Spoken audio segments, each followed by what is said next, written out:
Good morning. My name is Francesco Dotto. I am a member of the groundsman Italian Institute, and I would like to talk about this new professional profile, the groundsman or the groundsperson. Who is this?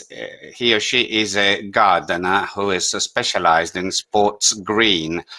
Of course, the urban and the urban green cannot be neglected because this person should be aware also of it. But this groundsman tends to focus on sports grounds, but of course, it could be, as I said, landscapes or other things. And groundsmen um, were born in many decades ago in the Anglo-Saxon world. In Italy, this figure is not very well known. It is almost unknown. In other European countries, actually, they came before us. They were pioneers.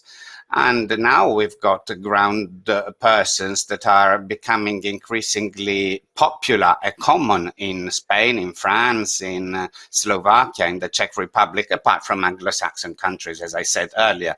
Our institute is trying to promote this professional profile, and we teach, we train students and all those who want to specialize in sports ground. We teach them whatever they need to modify a sports ground, a pitch or a field, so that it can allow for safety and best possible playing conditions in all circumstances, from a church football field, as it were, to a Premier League football pitch.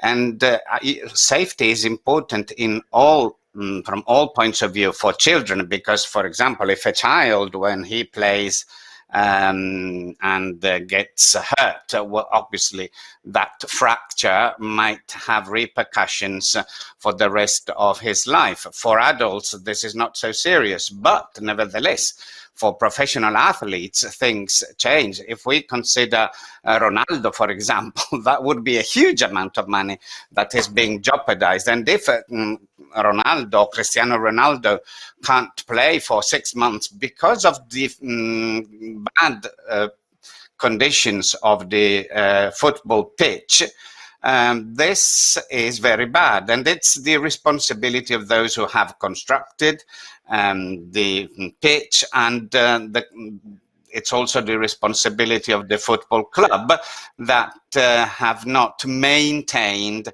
the pitch properly. The important thing is that groundsmen must be able to interact and discuss with coaches, physical trainers, because they are the ones how the game is going to be played next Sunday.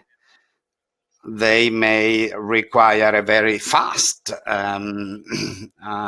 pitch, or they want the ball that bounces very much. And these are things that the groundsman can affect. And a gardener who normally works on, let's say, 5 or 6 different pitches, and so does not have a proper knowledge of that pitch, well, that person is not as good as the groundsman, because the groundsman is specialized in that football pitch, and this person knows every single grass blade, and so this person can make changes according to the wishes of the physical trainers and the coaches. So the football pitch can be modified just for 1 week, just for 3 days, depending on what we are going to do, of course, of what the groundsman is going to do. And the same applies also to little children playing grounds, and with a little bit, we can maintain these children playing grounds without holes that are so dangerous for them. Or in some cases, we can see that there is no grass. They play on the bare soil. Of course, this is not acceptable, and I think that we all want our children to play in full safety. So this is why ground persons will be very useful. Mm, these ground persons will work on that football or children, sorry, playing ground once a week, for example, and introduce all the modifications and changes that are required. Of course, if one works with the Premier League, that's another thing, and in that case, the person would work on a single football pitch because this is obvious. The money coming from working with a Premier League club is enough.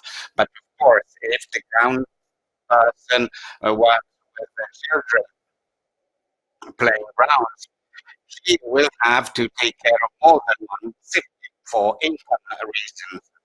And maybe the same applies if they work for second or third division football clubs. We have to keep in mind, however, that it's important that whatever is done in a timely fashion. When we are, and based on where we are. In northern Italy, conditions are different from southern Italy. Irrigation is different in the north and in the south. And the type of, the knowledge is different, and the tools are different. So there are many differences based on weather, on geography, and this applies not only, of course, to um, sports grounds, but also to gardens, because as we said, grounds persons might also be working for other purposes. Of course, there are several techniques that must be very well known if you work for sports ground. Special drainage techniques, for example. In that case, you will have to have all the knowledge required. Of course, this irrigation must be required much more frequently in a sports Premier League pitch than in a normal garden. And whereas there may be other things that are as frequent in sports grounds as in home gardens. And then the seeds and the seeding operations, of course, and the seeding operations are performed weekly in a Premier League, whereas in a home garden, this is once a year, for example. So it's the same thing, but it's much more frequent in sports ground and um, than in home gardens. And the same applies to fertilization. Of course, fertilization is much more frequent in sports grounds. And here we could go into details because the techniques and the things that are used for fertilizing are very complex.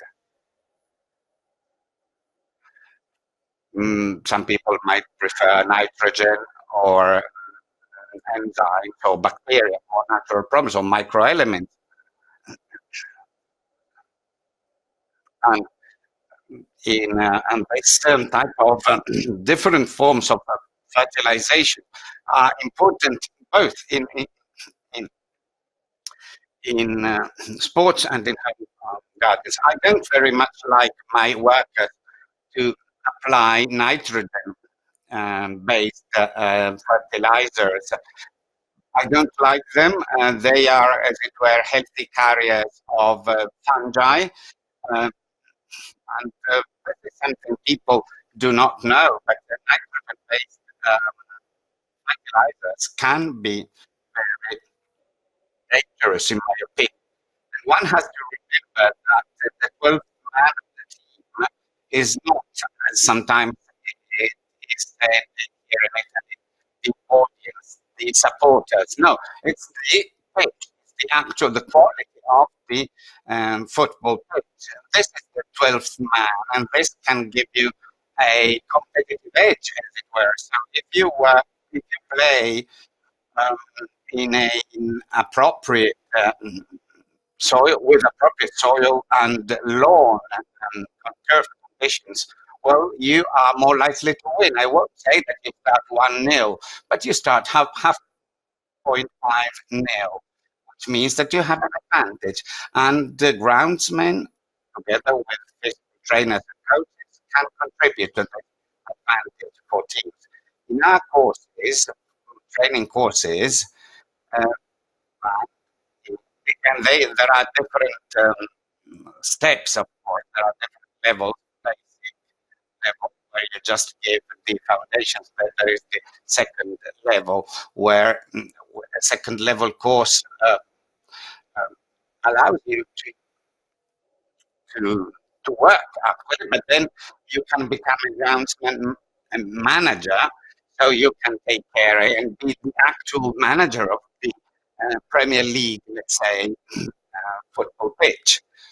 So we organize different courses at different levels. But what should a groundsman do in the green part of the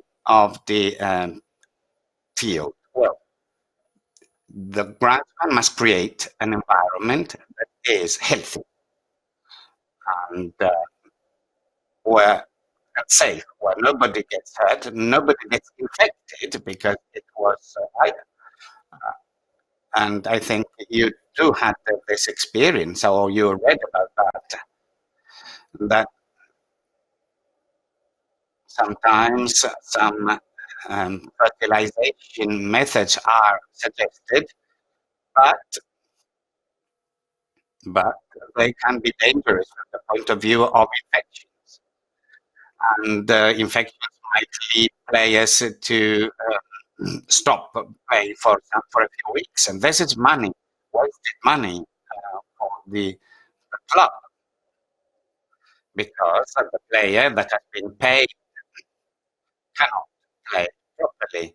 So we have to be very careful about what we read in the web, because the internet actually has everything. You can find everything in the internet, things that are posted by university professors, gardeners, but also lay people or people who have never done anything in the field, just read a couple of texts, for example, or there may be people who simply because they read American textbooks and they think they know everything, but actually, literally, the weather and climate and the soil conditions are completely different from those in the United States. So you have to be very careful.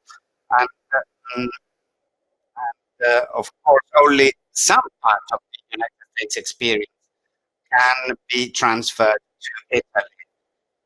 We are a fairly long and narrow country, so we have remarkable differences from north to center to south. And so you have to be aware of that and adopt the required strategy. So we have to be really, really very careful, and we have to follow the recommendations of experts. If we need to test something to make tests, let's test something on a small piece of land in a garden, for example. And this is what I tell my students. You've got also training fields, because, for example, a Premier League club has the main football pitch, and there are other training grounds. Do some experiments there. Start there. Don't start with the main playing pitch.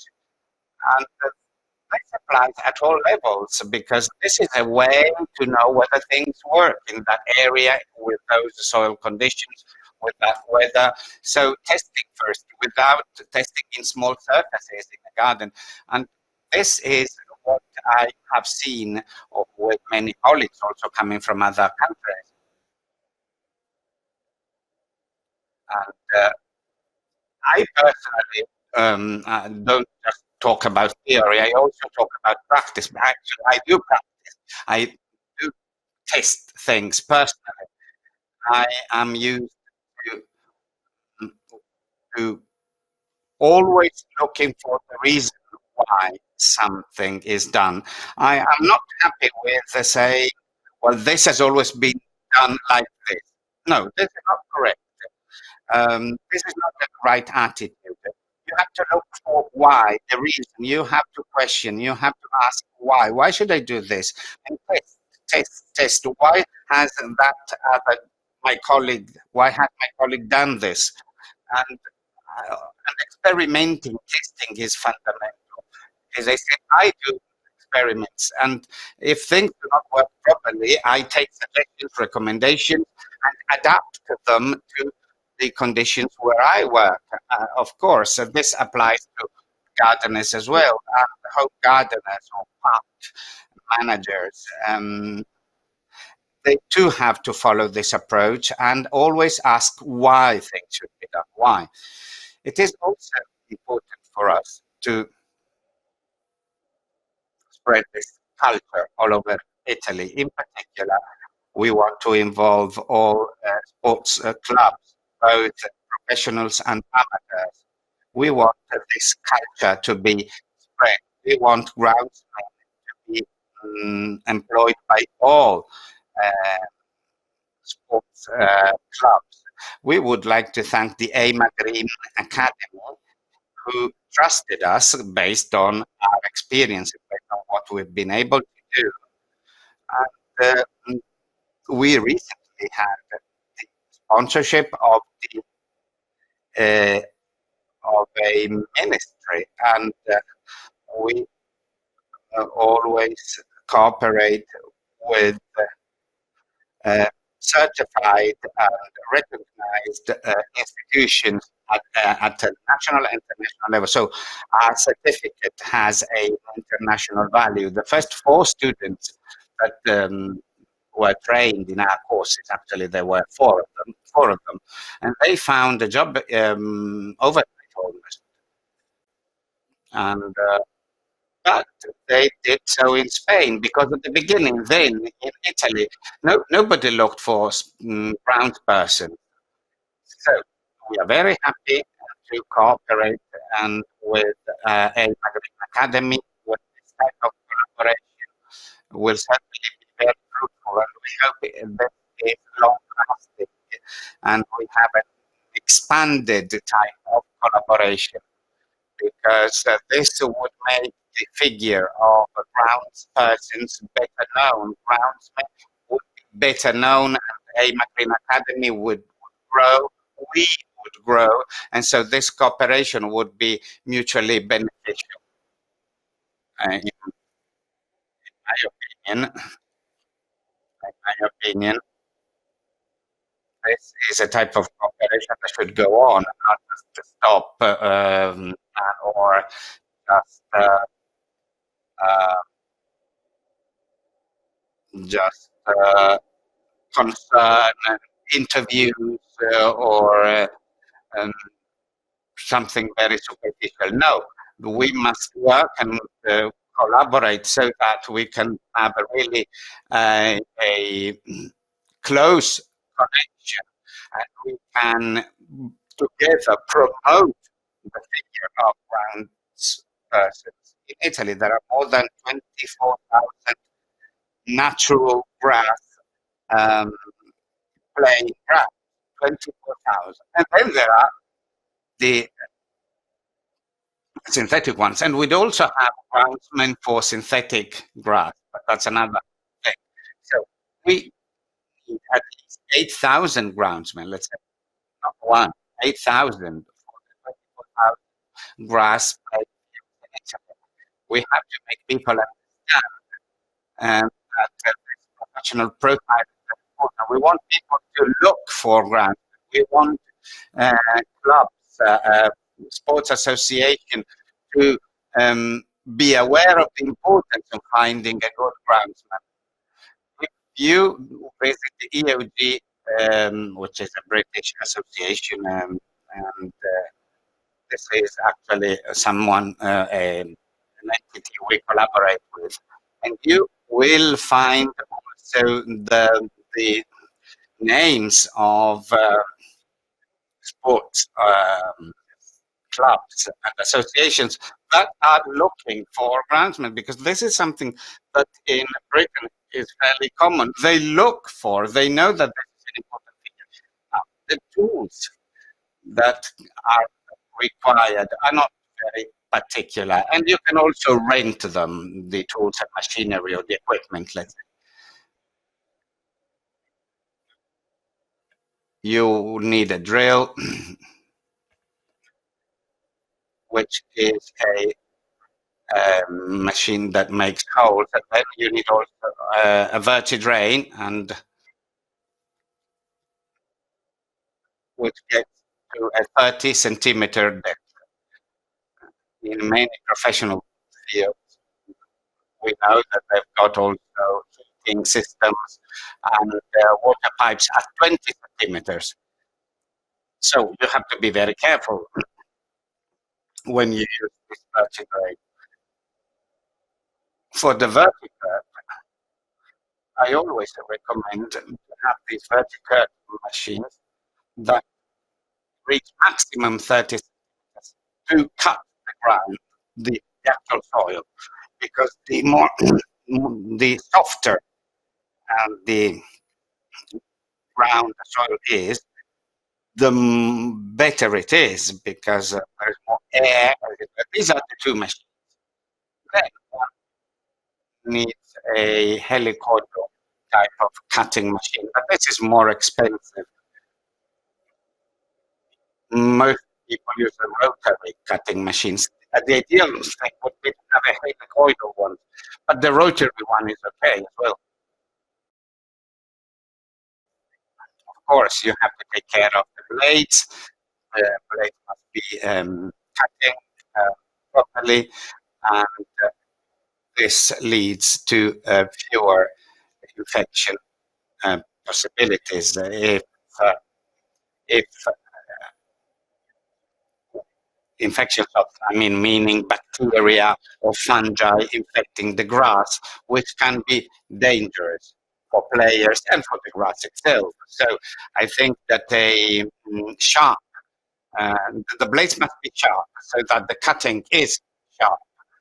And another thing which I forgot actually, and this is something that I did um, recommend in Spain.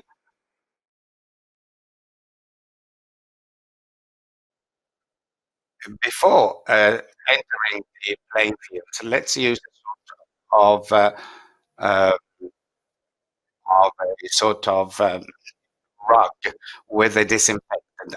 And why? Because in this way, the shoe and the heel and the heel can be disinfected. So this means that players that got shoes infected in their own pitches do not take their bacteria, their infective agents to my own pitch. This is something a common practice in Australia. So the shoes of players should be disinfected. This is why we place this mat, as it were, which is soaked in a disinfectant, and all players have to walk on this mat in order to disinfect their shoes and to avoid infecting my own grass, as it were. So these are just the small tips that trainers, physical trainers, and coaches do not know, but the groundsman knows, and they know all the pros and cons, the flaws, the strong points, and a good groundsman also knows the strong and weak points of the opponents, and also what the danger of contamination is caused by the shoes of the opponent. So it would be a pity really to work such a hard work because of the infected shoes. Now, another thing that not very many know is that you don't need large machines, large equipment, but because I mean, of course, it depends on the size, but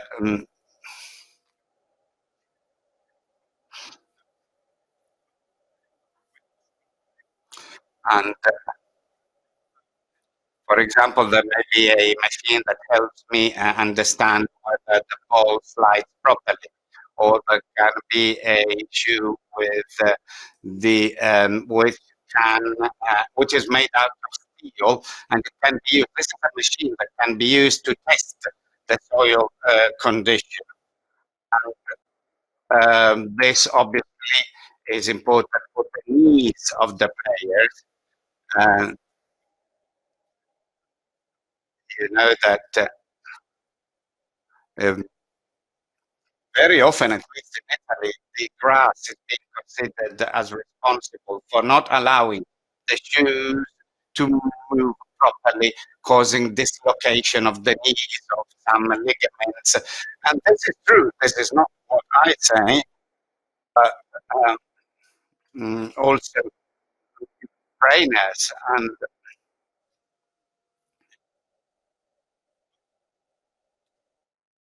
with reference to the actual bouncing of the ball. So this is another test we do. Then we have also machines to help you understand the hardness of the soil from 65 to 85. It can get to, in some championships, one can get to 100, but it should be from 65 to 85. Now we have drones as well that are being used.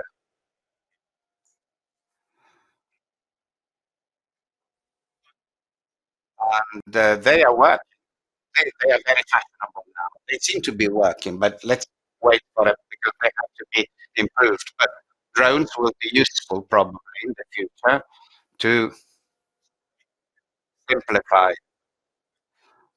the the whole job. Actually, life of the craftsmen would be easier, but humans are humans, and humans cannot just rely on technology. It's humans that understand things. The groundsman, without using a steel shoe for cleats, uh, or without using a machine, I think that a good groundsman can feel whether that soil is too hard or too soft. I think that there is also human perception dimension. Yes, all the tools I've mentioned, they are very useful and they are recommended by FIFA, by UEFA, but I think that it's the person that must walk on the pitch and have a feel of what is happening on that soil. I think that human knowledge, human perception is much better because with all the instruments, all the tools, all the data, but then you don't have a proper knowledge, uh, that would be enough. That would not be enough because I think that a very good groundsman, let's say an English groundsman, they are really very good. They are certainly better than all of these equipment put together. We humans have built these machines. We humans can reason and we know how these machines work. So these machines and tools are useful. But human experience and expertise is absolutely essential, crucial, and cannot be set aside, as it were, cannot be replaced by technology. So groundsmen must know, understand, and improve the sports ground. And whatever is horizontal green. So not necessarily a sports ground or a park. Of course, the approach would be different in different circumstances. Grounds persons must also be able to provide some savings for the company because if the company has hired a groundsman, probably this would be much cheaper than contracting out pitch management to uh, third parties that do not have a proper knowledge of the pitch.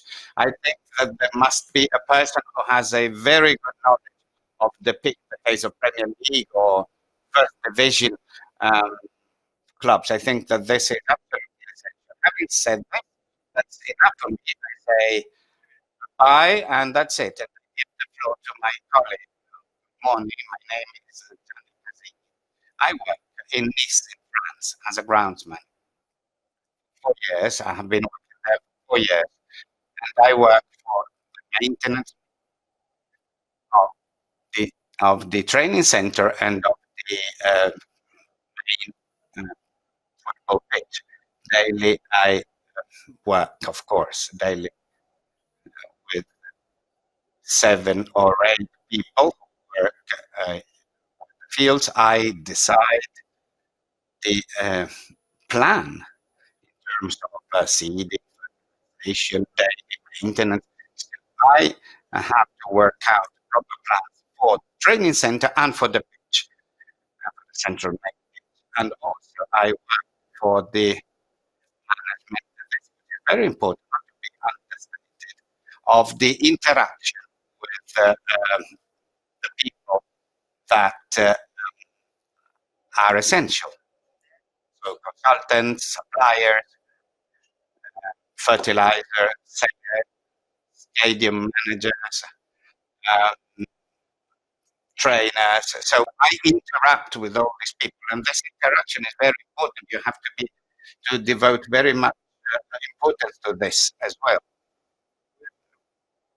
A reference to my background. I was trained in Italy.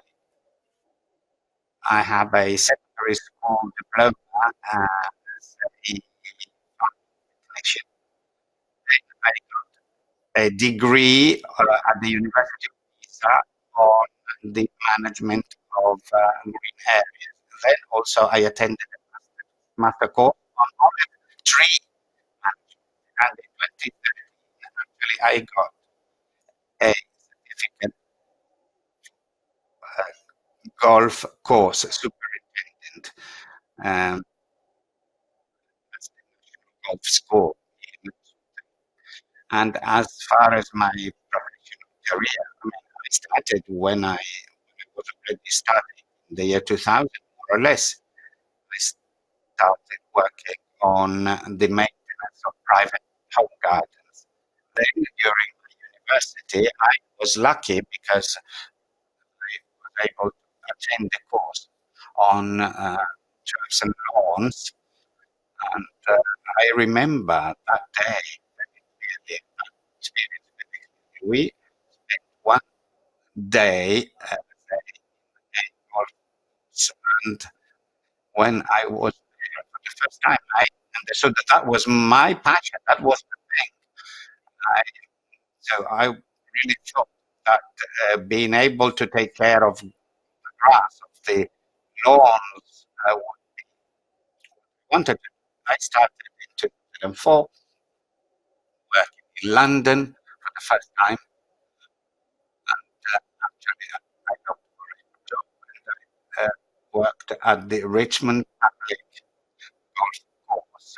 It's a 36-hole golf course.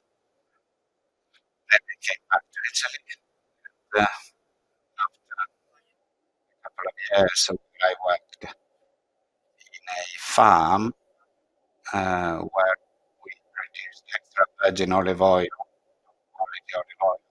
And this 2-year period, I, I went back to professional sport. I stayed 2 years in England in one of the most famous golf courses in England, apart from London. So in the last 14 years, I was working in sports grounds. I was lucky to work in Italy on the construction of a 27-hole course as an assistant project manager. So I was the assistant project manager, sorry, and I had to interact with all the workers who had to practically uh, create this course and after this golf period, which lasted a few years after. I also was the assistant manager Then I moved to Germany. There was an interesting project there, and I got there by the company. So I worked with construction six tennis courts, lawn tennis, and I worked with people working in Wimbledon. Actually, I did go to Wimbledon once every month for a couple of days to learn how a tennis court could be managed um, properly, because in this German international tournaments were played. And then from there, I moved to France to Nice. Uh, uh, yes, I was lucky because I provide some consultancy for the municipality of Nice with reference to public homes, parks. And last year, I also worked as a consultant for the World Football FIFA for the female um, soccer World Cup. So this is my, my resume, as it were. So my working experience. More can I tell you? I to make a comparison between Italy and other countries, since my activity has developed abroad frequently, and I can say that abroad in other countries,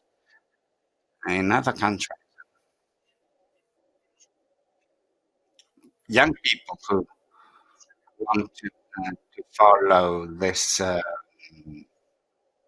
career, there are many opportunities because in other countries, young people are more opportunities, even if they don't have perhaps much experience. In Italy, this is not so frequent. I mean, young people are not so easily trusted, as it were. So I think that, but this applies almost to everything, not just on green and brown. And I think that the abroad, the opportunities abroad are better. I think that there is a better recognition of skills and competencies. Unfortunately, in Italy, we are in a moment, in a situation where there is no real ground for many reasons. Well, we have to be very careful here. The benchmark is where the professional groundsman was started, where they've got a tradition, training centers, a famous school, and so they've got a completely different frame of mind. But this applies now also to other countries, not just to England, even though I must say that in other countries, like England, uh, they do have craftsmen, but they are not so common as in England. So Italy is lagging behind. There are some foreign countries that are lagging behind, but not as much as Italy. In Italy, very few clubs have their own craftsmen. And I could also add that famous associate clubs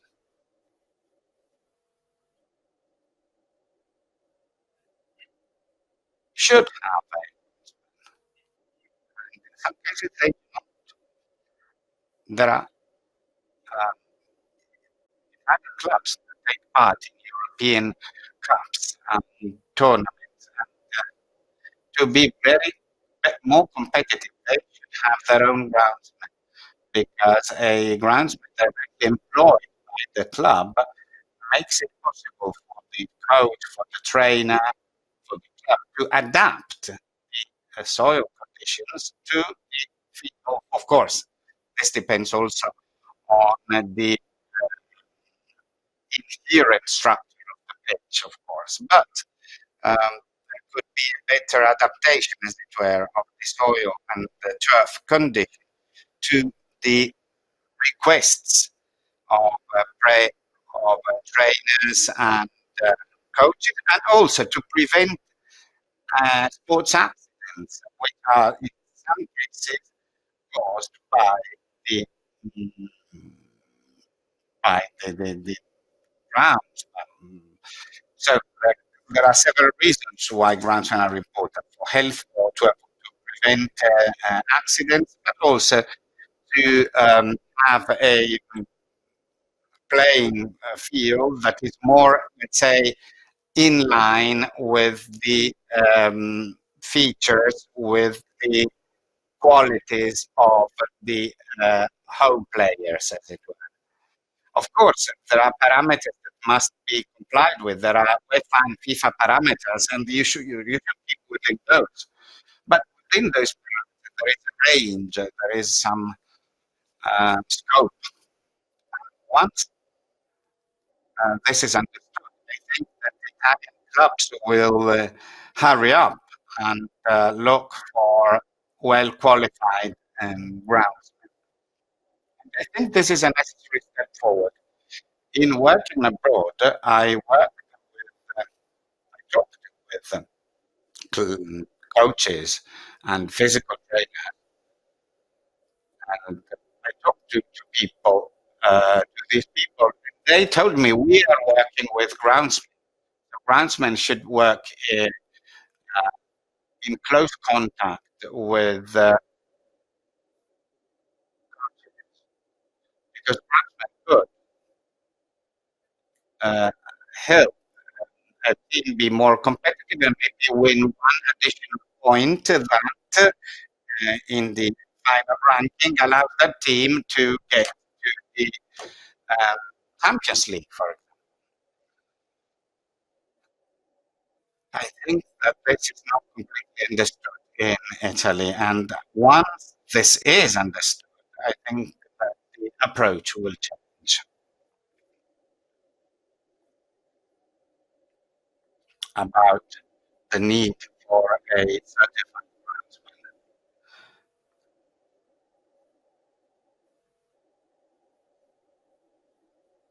And a groundsman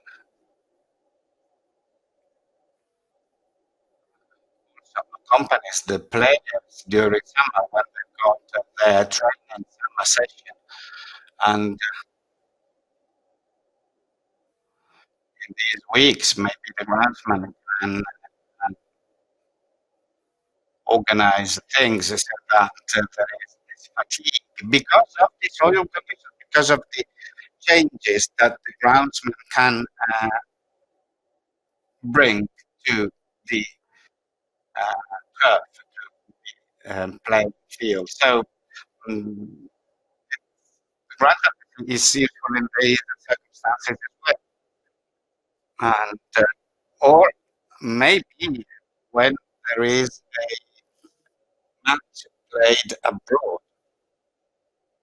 not at home, of course, the groundsman can carry out a brief assessment of the ground's condition and inform the coach and the physical trainer.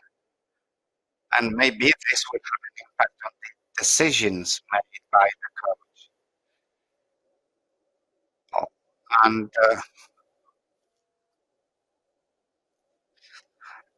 in terms of maintenance, even in Italy, there was a huge change in the last few years, 10 to 15 years ago, really. Things have changed, and now lights, LED lights, or ultraviolet lights are used that extend the light period, the photoperiod of the plant. So the plant is treated, as it were.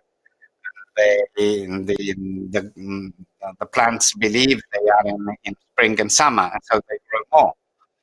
This is another important point. I mean, this is just a small point, but whether it's about consequences now, we can use probes like this one that help us understand this salt uh, content so that we can better plan fertilization or relative humidity of the turf can be measured by special probes. These probes can tell us we need to irrigate in 1 or 2 days, or there may be probes that tell us that the light intensity is such and such, and this helps us understand whether we should give additional lighting or not, or equipment, we've got probes, we've got machines that can help us. I have been working with completely electric machines, which are very useful, and we have less vibrations, so they are more user friendly. Can use also during, for example, during training in the field next to the one where the players are training without having to wait for the end because they are these machines make much less noise. So thank you very much. Thank you very much for listening to me. I hope I've been interesting for you, and I hope that the ground becomes an important uh, profession in Italy. I would like also to come back and work with for some professional teams. Who knows? So thank you very much. I hope to see you soon. Goodbye.